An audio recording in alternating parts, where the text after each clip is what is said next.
केन्द्रनि मोदी हापनो केबेंगै कराक सेजामुंगो तांसालो उदयपुर हांकर कांग्रेसनि साक्थार मापाय कक्थम पानाते सेजामुं हिम्बतक संगाजाखा हाकतनि ताबुनि रांथनि हालक मानिखनि मरकमा सामु हमुं मानथेते हापंनि नायकुलमुं बेलमुनि कक्से जवै खरां तिसाका कांग्रेसनि अजामारो असालनि पुइलाबखाको उदयपुर संगाजा कक्थम पानाबो हांकरनि कांग्रेस कमिटिनि कास्को तितन पाल हास्टे कांग्रेस कमिटिनि तांक्रा मिलनकर ब्लक कास्को नित्य गोपाल साहा रंजित दास नो खबै कुबुनि अजामारो मानजाखा कक्थमनि बिसंगो दादक सिदंगै हांकर कास्को तितन पाल कक्से जाखा थानाय बिसिसिनै हापां नायकल मुंगो हाकतनि रांथं बेलेखे उस्रुबि थांका बसाका बाबैसे बखाक बेलेखे मानिखनि मरकमा बाय तंकसं लुकरकनि लांमा तेबो बिग्रा अंखा गुबुननि बखाक सामु हमुं मानथग्यानि बाय सिक्ला हदा लामा मानि आंगै मलां जाजाक रों साकदुंनि से बताबो देरामुंनि बखाक हनै बकक सिलजाखा बतेबो साका सामुं तांनाय रक होबा खानाय रक सालब्रमना बरकनि मानथैनि सेप्ले जाखा हाकतर गनांगै केरं रायतनि हालक देरामुंगो कलाइजाक अ तं हालकनि बागै केन्द्रनि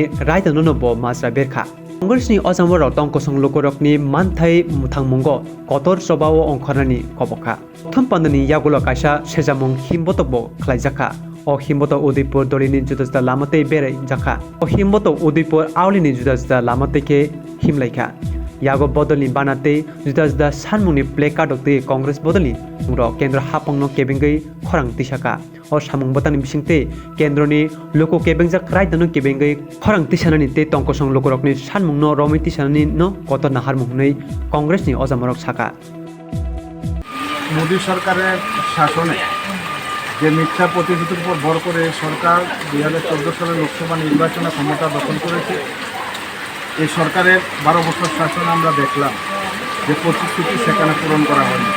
মিথ্যা প্রতিশ্রুতির উপর দেশের মানুষের সাথে প্রতারণা করে এই সরকার ক্ষমতায় এসেছে। সে সময় প্রতিশ্রুতি ছিল বছরে 2 কোটি বেকারের সেখানে চাকরির ব্যবস্থা করবে। বলা হয়েছিল সেখানে কৃষকদের আয় সেখানে দ্বিগুণ করা হবে এবং কালো টাকা বিদেশ থেকে উদ্ধার করে জনধন অ্যাকাউন্ট যাদের নামে খোলা হয়েছে প্রত্যেকের অ্যাকাউন্টে সেখানে 15 লক্ষ টাকা করে দেওয়া হবে। আজকে সরকার আসার পর দেখলাম যে কোনো প্রতিশ্রুতি সেখানে পালন করা হয়নি। আপনারা দেখছেন দিন দিন কীভাবে পেট্রোল ডিজেলের দাম সেখানে বৃদ্ধি পাচ্ছে। সেখানে কেলেঙ্কারি হয়েছে, প্রশ্নপত্র ফাঁস হয়েছে। সে প্রশ্নপত্র ফাঁসের পর যখন পরীক্ষা স্থগিত করা হলো তখন এই দেশের প্রায় 10-এর উপর ছাত্রছাত্রী সেখানে আত্মহত্যা করতে সেখানে বাধ্য হয়েছে।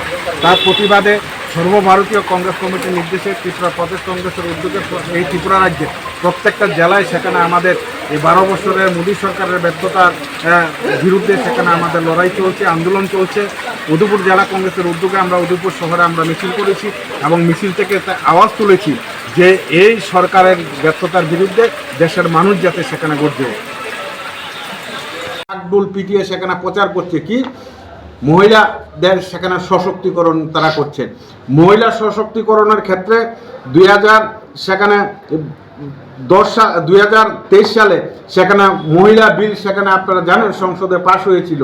সেই বিলটাকে সেখানে লাগু না করে সেই বিলের মধ্যে নতুন কিছু সংযোজন করে একটা জটিলতা তৈরি করা হয়েছে। সেই জটিলতার মাধ্যমে সেই বিলটা যাতে লাগু করা না যায়, আটকে দেওয়া যায়, তার বিরুদ্ধে সেখানে একটা গভীর ষড়যন্ত্র করছে বা সেখানে ভারতের কেন্দ্রীয় সরকার নরেন্দ্র মোদীর নেতৃত্বে। সেই কারণে আমরা সেখানে আজকে বলতে চাই নরেন্দ্র মোদীর নেতৃত্বে এই 12 বছরে সম্পূর্ণরূপে এই দেশের সেখানে সুশাসন দিতে সেখানে ব্যর্থ হয়েছে, বেকারদের কর্মসংস্থান দিতে ব্যর্থ হয়েছে। এই সরকার গরিব, কৃষক, শ্রমিক, মেহনতি মানুষের কথা না ভেবে শুধুমাত্র দেশের পুঁজিপতি এবং বাঁচা কয়েক শিল্পপতিদের দলদাসে পরিণত হয়েছে। সেই কারণে আমরা আজকে জেলা কংগ্রেস কিছুক্ষণ পরেই সেখানে আমরা উদয়পুরের রাজপথে আমরা সেখানে মিছিল করব। মিছিল করে এই সরকারের বিরুদ্ধে সেখানে আমরা জেহাদ ঘোষণা করব। 2017 সালে সেখানে জিএসটি চালু করেছে এই সরকার। যে জিএসটিকে আমাদের দেশের বিরোধী দলনেতা সেখানে রাহুল গান্ধী বলেছিলেন যে গব্বরসিং ট্যাক্স।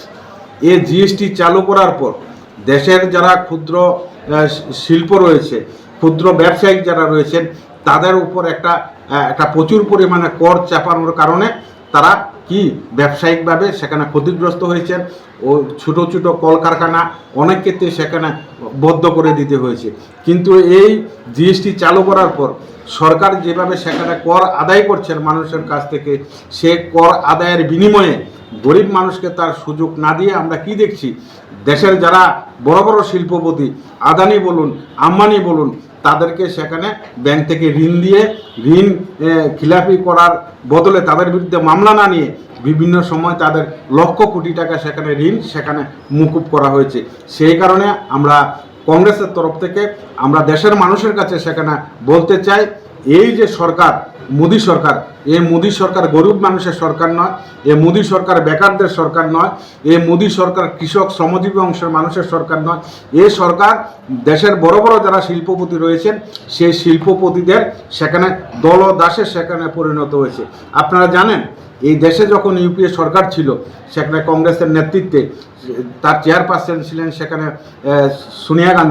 সোনিয়া গান্ধীর সেখানে বলিষ্ঠ চিন্তাধারা এবং ডক্টর মনমোহন সিং প্রয়াত প্রধানমন্ত্রী, ওনার প্রচেষ্টা সারা দেশে রেগা প্রকল্প সেখানে চালু করেছে। 2014 সালে লোকসভা নির্বাচনে দিল্লিতে যে সরকার রয়েছে, মোদী সরকার আচ্ছা দিনের প্রতিশ্রুতি দিয়ে ক্ষমতা দখল করেছে।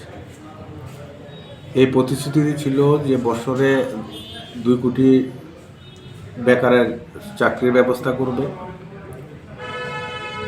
বিদেশের কালো টাকা ফিরিয়ে এনে যাদের নামে জনধন অ্যাকাউন্ট করা হয়েছিল প্রত্যেক পরিবারের অ্যাকাউন্টে 15 লক্ষ টাকা করে দেওয়া হবে, কৃষকের আয় দ্বিগুণ করবে, দুর্নীতিমুক্ত প্রশাসন এই দেশের মানুষকে সেখানে উপহার দেবে।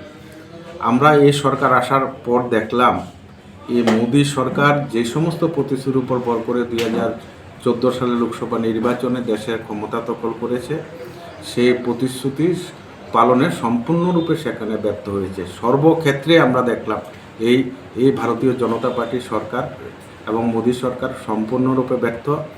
আগামী মাস থেকে ভারতীয় জনতা পার্টি হয়তো এই মোদী সরকারের সুশাসন নিয়ে দেশের মানুষের কাছে সেখানে আবার একটা মিথ্যা প্রচার নিয়ে যাবেন। সেই কারণে আমাদের প্রদেশ কংগ্রেসের নির্দেশে, সর্বভারতীয় কংগ্রেসের নির্দেশে সারা দেশে আমরা সেখানে রাস্তা নামার জন্য সেখানে প্রস্তুতি নিতে শুরু করা। মানুষের কাছে শুধু একটা কথাই বলবো যে এই দেশে যখন ইউপিএ সরকার ছিল কংগ্রেসের নেতৃত্বে 2013 সাল পর্যন্ত সেই সরকার ছিল, 14 সালে লোকসভা নির্বাচনের আগ পর্যন্ত, সেই সময় ভারতের সেখানে দেনার পরিমাণ ছিল মাত্র 54 লক্ষ কোটি টাকা। বর্তমানে সেই দেনার পরিমাণ গিয়ে দাঁড়ালো 138 লক্ষ কোটি টাকা। তার মানে কি দাঁড়ালো? তার মানে দাঁড়ালো যে মোদী সরকার যে প্রতিশ্রুতি মানুষের কাছে দিয়েছিলেন সে প্রতিশ্রুতি পালনের সম্পূর্ণ ব্যর্থ। আজকে দেশ সম্পূর্ণরূপে সেখানে জর্জরিত। আপনারা জানেন এই সরকার ক্ষমতা আসার পর সাধারণ মানুষের মধ্যে একটা বার্তা দিয়েছিলেন যে জিরো ব্যালেন্সে সেখানে অ্যাকাউন্ট খোলার জন্য জনধন অ্যাকাউন্ট খুলেছে মানুষ।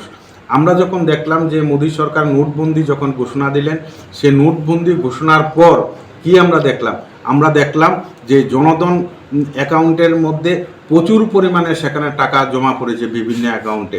আবার একটা নির্দিষ্ট সময় পর সেই টাকাগুলো সেখানে তুলে নেওয়া হয়েছে। কারা সেই টাকাগুলো সেই জনধন অ্যাকাউন্টে জমা করেছিল, কারা সেখানে সেই টাকা সেখানে তুলে নিয়েছে, সেটা তদন্ত করে আমরা বলেছিলাম মানুষের কাছে সেখানে প্রকাশ করতে হবে। মোদী সরকার সেটা প্রকাশ করতে সেখানে সম্পূর্ণরূপে ব্যর্থ হয়েছে। কারণ ভারতীয় জনতা পার্টির অধিকাংশ লোক সেই কালো টাকা সেখানে সাদা করার জন্য সেই জনধন অ্যাকাউন্টের মধ্যে টাকাগুলো রেখে পরবর্তী সময় সেখানে তুলে নিয়েছিল। সেখানে নাটকে সেখানে অভ্যস্ত। দেশের মধ্যে তেল সংকট হবে, সেখানে আর্থিক অনটন দেখা দেবে।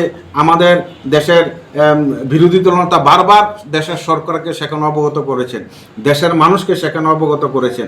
আজ থেকে 3 মাস আগে এই সরকার সেখানে প্রশাসনিক উদ্যোগ নেওয়ার কথা, সেটা না করে আমরা দেখলাম যে পশ্চিমবঙ্গ বিধানসভা নির্বাচন, আসাম বিধানসভা নির্বাচন, কেরল এবং তামিলনাড়ু, পন্ডিচেরি এই সমস্ত রাজ্যের বিধানসভা নির্বাচনে লক্ষ লক্ষ টাকা, কোটি কোটি টাকা খরচ করে সেখানে দেশের যারা শাসক দলে আছেন তারা প্রচার করেছেন। নির্বাচন শেষ, তার পরবর্তী সময় সেখানে বলছেন তেল সাশ্রয়ের জন্য সেখানে তারা ব্যয় সংকোচন করার সেখানে উদ্যোগ নিয়েছেন। বিভিন্ন সময় দেখি কেন্দ্রীয় সরকারের মন্ত্রী বাইসাইকেল চালাচ্ছেন, রাজ্য সরকারের মন্ত্রী সেখানে বাইসাইকেল চালাচ্ছেন, সেখানে কোনো সংসদ সেখানে সাইকেল চালাচ্ছেন। এতে করে সেখানে আপনার সামাজিক মাধ্যমে রিল তৈরি করে মানুষের কাছে সেখানে গ্রহণযোগ্যতা সেখানে তৈরি করা যায় না। তাদের যে পরিকল্পনা, তাদের যে চিন্তাভাবনা, সেটা সম্পূর্ণ সেখানে পরিষ্কার। তারা সেখানে প্রচারে থাকতে চায়, তারা মানুষের কাজ করতে চায় না। আজকে আপনারা দেখেছেন লাস্ট আপনার 10 দিনের মধ্যে কতবার সেখানে পেট্রোল ডিজেলের সেখানে দাম বাড়িয়েছে। কাজেই এতে বোঝা যায় যে এই সরকার সম্পূর্ণরূপে সেখানে ব্যর্থ হয়েছে। রাজ্যের মানুষ যারা পিছিয়ে পড়েছেন তাদের অর্থনৈতিক অবস্থান মজবুত করার জন্য, তাদের রুটি রোজগারের জন্য 100 দিনের সেখানে কাজের গ্যারেন্টি দিয়েছিল আমাদের কংগ্রেস ইউপিএ সরকার। এই সরকার আসার পর আমরা দেখলাম গত কিছুদিন আগে সেই রেগা প্রকল্পের যে নিয়ম, সেই নিয়ম সেখানে পরিবর্তন করে সেখানে কি বলছেন যে রেগার মজুরি সেখানে বৃদ্ধি করবেন, 100 দিনের পরিবর্তে সেখানে 200 দিনের কাজ দেবেন। এই নিয়মের জাতাকলে পড়ে আমরা কি দেখলাম? আমরা দেখতে পেলাম যে এই দেশের গরিব অংশের মানুষ যারা রেগার উপর নির্ভর করে তাদের সংসার প্রতিপালিত হয়, রেগার কাজ সেখানে বদ্ধ হওয়ার পথে। বৎসরে 100 দিনের কাজ ছাড়ুন, একটা পঞ্চায়েতে আপনারা খবর নিয়ে দেখবেন বৎসরে 40 দিনও সেখানে কাজ দিতে পারছে না। তার মানে কি দাঁড়াচ্ছে? রেগার নিয়ম পরিবর্তন করে আখেরে রেগার প্রকল্পটাকে এই দেশের মধ্যে বদ্ধ করে দেওয়ার জন্য মোদী সরকার সেখানে সম্পূর্ণ পরিকল্পনা করছে। সেই পরিকল্পনার বিরুদ্ধে আমাদের সেখানে জাতীয় কংগ্রেস সেখানে আমরা লড়াইয়ে নামছি। আপনারা জানেন 2014 সালের পর থেকে এই দেশের মধ্যে সরকারি শিক্ষা প্রতিষ্ঠানের সংখ্যা সেখানে কমে যাচ্ছে। SC ST যারা ছাত্রছাত্রী আছেন তারা দিন দিন সেখানে স্কুল থেকে বিচ্ছিন্ন হয়ে যাচ্ছেন, শিক্ষা থেকে সেখানে পিছিয়ে যাচ্ছেন। সেই কারণেই আমরা সেখানে প্রদেশ কংগ্রেসের নির্দেশে আমরা জেলা কংগ্রেস সেখানে আমরা রাস্তায় সেখানে নামছি। নিট পরীক্ষা নিয়ে সে কত বড় কেলেঙ্কারি হয়েছে আপনারা দেখেছেন। আপনারা লাস্ট 10 বছরে প্রায় 90 বারের মতন সেখানে প্রশ্নপত্র, বিভিন্ন প্রশ্নপত্র সেখানে ফাঁস হয়েছে। গত কিছুদিন আগে এই নিট পরীক্ষায় যখন প্রশ্নপত্র ফাঁস হলো, সরকার যখন সেই পরীক্ষাটাকে বাতিল করলেন, তখন আমরা দেখলাম সারা দেশের মধ্যে কম করে 10 জনের উপর ছাত্র ছাত্রী সেখানে আত্মহত্যা করতে সেখানে বাধ্য হয়েছে। আমরা সেখান থেকে দাবি করছি এই নিট প্রশ্নপত্র ফাঁসের কেলেঙ্কারি যখন তদন্ত হলো, সে তদন্তে আমরা কি দেখলাম যে ভারতীয় জনতা পার্টির বরিষ্ঠ নেতৃত্বরা সেই কেলেঙ্কারির সাথে জড়িত। সেই কারণে আমরা উদয়পুর জেলা কংগ্রেস আমরা দাবি করছি যে কেন্দ্রীয় শিক্ষামন্ত্রীকে সেখানে অবিলম্বে সেখানে পদত্যাগ করতে হবে। দেখেছি সামাজিক মাধ্যমে সেখানে সমাজ কর্মী যারা আছেন অনেক রকমভাবে সেখানে মন্তব্য করেছেন। এটাও খবর পেয়েছি যে দেশে গিয়ে উনি চকলেটটার সেখানে বিজ্ঞাপন করলেন, সেই দেশে 2 ঘন্টা নাকি কোটি কোটি টাকার সেখানে চকলেট সেখানে বিলি হয়েছে। আমার সেখানে বলতে খুব খারাপ লাগছে, আমাদের দেশের প্রধানমন্ত্রী অন্যান্য রাষ্ট্রে গিয়ে সেখানে চকলেটের বিজ্ঞাপন করছেন। এটা আমাদের দেশের জন্য অত্যন্ত সেখানে দুর্ভাগ্যজনক।